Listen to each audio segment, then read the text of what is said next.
The X Prize Foundation announced the Progressive Insurance Automotive X Prize in 2008.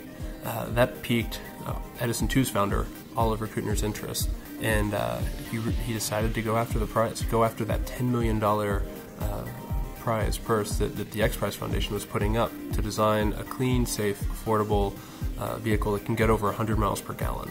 He ended up putting together what amounts to a dream team from endurance racing. We have over 20 wins at Le Mans, Sebring, and Daytona. From there, we looked at really what it meant to build an efficient vehicle. Not just moving from one power source or one energy source to another, but at the heart of it, how do you build a vehicle that takes less energy to move? And what ended up coming out of that was the very light car. Everything was designed in solid edge. It gave us the tool we needed to accelerate the design in a very short time period, and within 2 years we were able to do the analysis that I was just speaking of, do the design work in solid edge, build 4 prototypes, compete in the X Prize on track, and then going into the labs and winning the mainstream prize, which is the $5 million prize. The 3 areas that we focused on were the brake rotor assembly.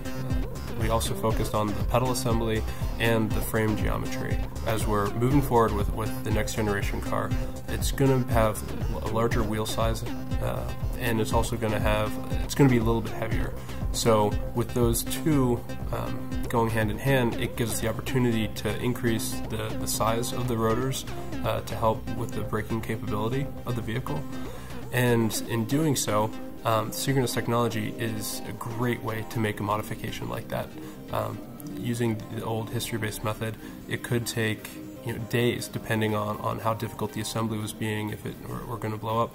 But with synchronous technology, you can literally do the change in minutes. It just saves so much time.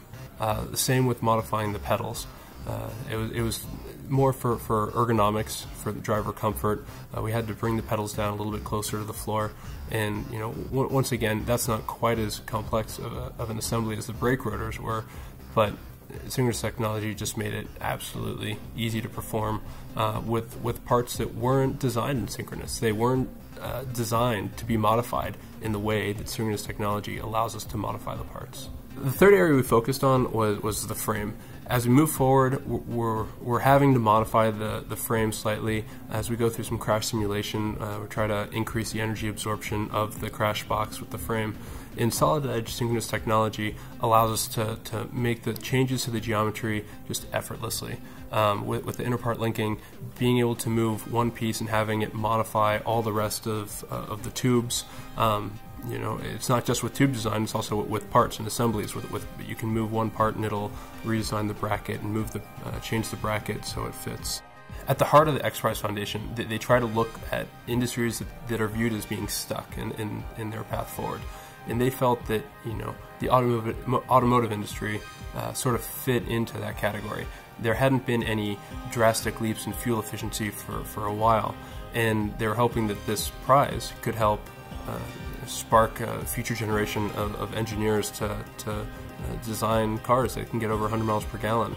You will see bits in parts of our technology on the road in the years to come. You're going to see cars that look like ours. You're going to see cars that are a lot lighter, have a new architecture like our vehicle, and hopefully we can be in that new generation of automotive players. We can get our car out there to compete with all the rest of the manufacturers.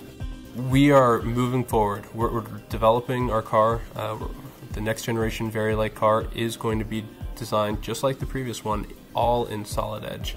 The only difference is that after learning about synchronous technology and getting to play with it a little bit, we plan on using synchronous technology a lot in developing the next generation car, and I think it's really going to cut down on the time to production with our pre-production prototype.